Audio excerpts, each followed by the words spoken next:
балам, бұл менің жұмыс оғым. Бұл жерде біз қыштан ыдыстар жасаймыз. Қыштан ыдыс жасау қазақтың тағдырында адамзат тағдырында өте ертеден өте көрініп келе жатқан өнер болып табылады.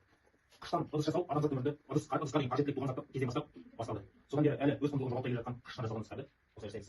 Бұл ыдыстарды біз бірінші кәдімгі жерден қазып алған саз балшықтарды өңдеу, тазалап, құмарларды, тасаларды, содан кейін бір қалыпты жұмсақ қалыпқа келтіріп, содан кейін барып жасаймыз.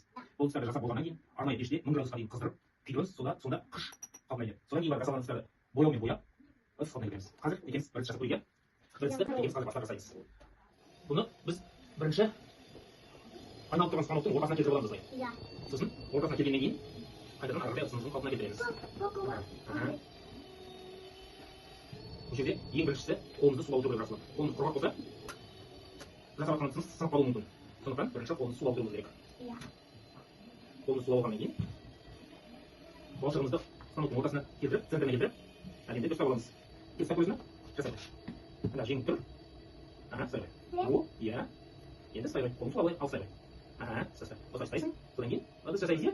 Қазір не істейміз екенбіз? Кесе жасаймыз, иә? Мынаның ортасынан енді басамыз былай. О. Қолымды су алдырайық, иә?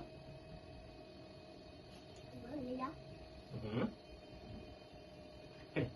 Мен келесің қалпына келтірейін. Мама, какай. Қыш өнері сонау ұлы жібек жолы ғой. Сол кезде бастап Қазақстанда, сол кезде болғаны Қазақстанның тарихында, яғни қыш өнері сол кезде дамығанын қазір археологтар дәлелдеп көрсетіп отыр. Мына біздің жанымыздағы ботай қонысынан да бірнеше түрлі ыдыстың түрлері табылған. Ыдыстың бірнеше түрлері табылған қыштан жасалған ыдыстың. Сонымен қатар Қазақстанның неше түрлі аймақтарында қыштан жасалған ыдыстар көптеп кездеседі.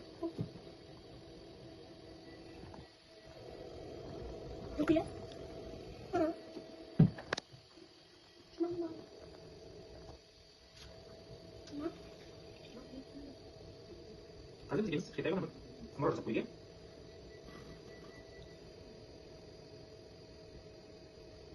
Балшық бізде жұмсақ болу керек, қолмен ұстағанда икемді болу керек, тез майысатын болу керек, иә?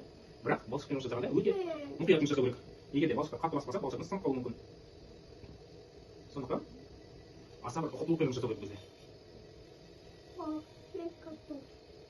Астын ұстай берейін. Мен астын жағын қолыммен, осылай ұстап, қатты баспа, ақырын ұста. Жақсы, сол жерге қой. Қолым саз болған ма? Бұл өнерде біткене. Қолымызды үстімізді салып отырады, иә?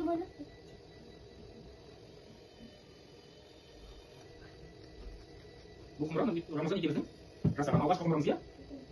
Біз күнде құмыра жасайтын боласың ба сен? Иә. Астын қолым тигізбе. Астын жағынан, астына. Осылай ұста, ақырын ұста. Алақанымен ұста, кәне қой. Алақанымен. Шын қолды құтасың. Алақанымен осылай ұстай қой.